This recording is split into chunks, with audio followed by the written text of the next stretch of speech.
À 6 mois de l'élection présidentielle prévue le 25 octobre prochain, la Côte d'Ivoire entre dans une phase politique cruciale. Amadou Coulibaly, porte-parole du gouvernement ivoirien, est notre invité. Monsieur le ministre, bonsoir et merci d'avoir répondu à notre invitation. Bonsoir, monsieur Dosso. Tout d'abord, je voulais revenir avec vous sur les informations communiquées hier par le journal Le Monde, selon lesquelles des ressortissants maliens et burkinabés appartenant au GSM, une filiale d'Al-Qaïda au Sahel, auraient été interpellés en Côte d'Ivoire. Est-ce que vous confirmez ces arrestations? J'ai découvert ces informations dans la presse, comme vous. Je ne peux les confirmer, mais ce que je peux dire, c'est que nos services de sécurité travaillent. Ces arrestations ne sont pas nouvelles. Depuis au moins 2019, nous interpellons comme ça des individus qui tentent des infiltrations dans notre pays. Nos forces de sécurité aujourd'hui sont aguerries et savent anticiper. Les services de renseignement travaillent. Et donc, je ne serais pas du tout surpris que cette information soit avérée. Vous devez savoir que nous avons connu quand même 3 attaques terroristes. Justement, monsieur le ministre, oui. Quel est l'état, quel est le niveau de la menace terroriste en Côte d'Ivoire aujourd'hui? Aujourd'hui, je peux dire que grâce au leadership du président de la République, le pays est en sécurité. Bien sûr, il y a des menaces qui existent toujours au regard de la réalité de nos voisins du Nord, mais nos forces de défense sont au travail et vous avez pu remarquer que cela va faire au moins 4 ans, 4 à 5 ans que nous n'avons plus connu d'attaque. Tout autre chose, la présidentielle en Côte d'Ivoire, c'est dans 6 mois aujourd'hui.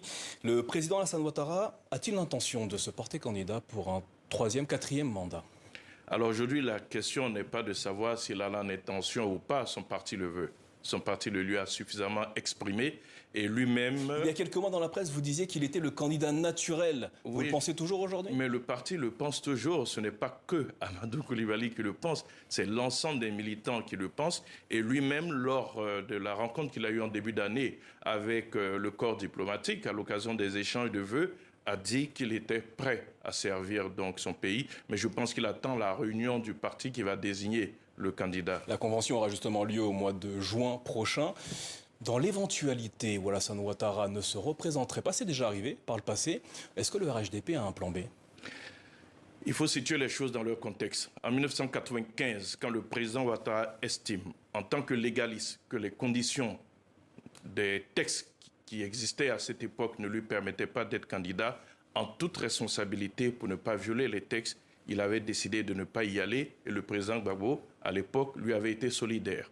Cela n'a pas empêché que le président Bédié aille à l'élection avec ces 2 poids importants de la politique qui n'étaient pas avec lui. Pour le moment, le parti veut que ce soit le président Ouattara. Amadou Coulibaly, estimez-vous ce soir que le climat politique en Côte d'Ivoire est sain? Le climat politique, il est comme tout climat politique à la veille d'élection. Nous sommes quasiment à 6 mois et vous le savez, ce n'est pas propre à la Côte d'Ivoire ni au continent. Chaque fois qu'on approche une période électorale, il y a quelques tensions.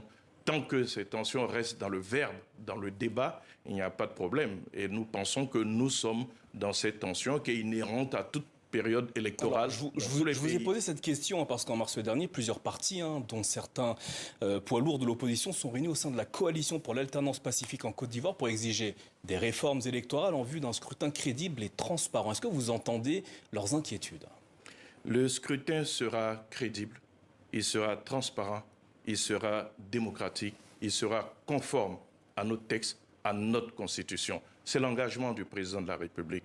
Après, c'est de bonne guerre que des partis de l'opposition se mettent en coalition.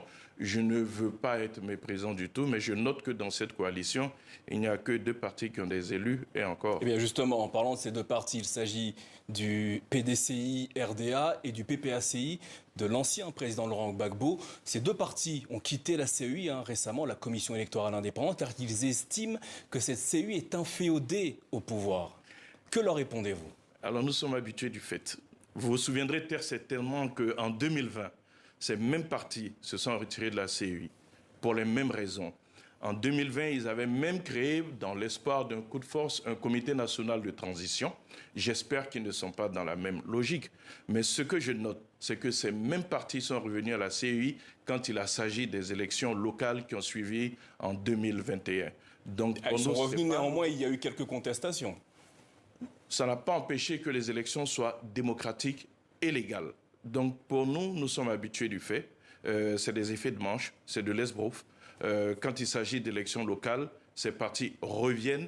Il s'agit en fait de vouloir décrédibiliser ce scrutin présidentiel. Justement, en parlant de décrédibilisation, ne pensez-vous pas que ces retraits vont avoir un impact sur le processus électoral en cours? Ces retraits ne sauraient avoir un impact sur le processus électoral parce que la CEI n'est que l'instrument technique d'organisation des élections. Ce n'est pas au sein de la commission électorale qu'une élection se gagne. L'élection se gagne sur le terrain. Et d'ailleurs, toutes les décisions qui ont été prises par la commission électorale l'ont été de façon consensuelle, parce que c'est le mode de fonctionnement de la commission électorale. Je note de surcroît que tous les membres de la commission centrale sont les seuls, en dehors du chef de l'État, qui prêtent serment devant le Conseil constitutionnel. Se recuser aujourd'hui à la demande d'un parti, c'est faire un parjure. Il faut qu'on apprenne à respecter les textes de notre pays. Alors, il y a quelques jours, le PDCI-RDA a élu son candidat en vue de la présidentielle d'octobre prochain. Il s'agit de Tidiane Thiam, qui a gagné l'élection avec plus de 90% des voix. Quel regard portez-vous sur cette candidature et êtes-vous inquiet face à son entrée dans le jeu politique ivoirien? Nous ne sommes point inquiets du tout. C'est une question interne au PDCI.